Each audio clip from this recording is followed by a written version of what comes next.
जमीरों का सुदागर आसिफ जरदारी। रात से हमें पता चल गया कि इसकी कोई गेम चला रही है आके।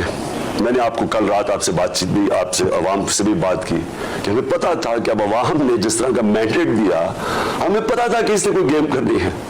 और आज जो हुआ है कि जब वाज़े तौर पे आर्टिकल 63A में लिखा हुआ है, सुप्रीम कोर्ट की रूलिंग है कि पार्लियामेंट्री पार्टी का हेड वो पार्लियामेंट्री पार्टी का जब फैसला करती है कि जिसके साथ भी जाना है, वो पार्टी उधर जाके वोट देती है। पार्टी का हेड है, उसका इसमें नाम नहीं लिखा हुआ, तो शुजात का तो लेटर ही नहीं वैलिड।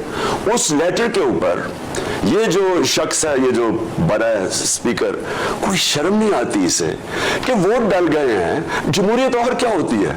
10 क्यू लीग के मेंबर्स ने पार्लियामेंट्री पार्टी के हेड पे वोट डाल दिए जाके, हम जीत गए और उसने जाके इलेक्शन दूसरों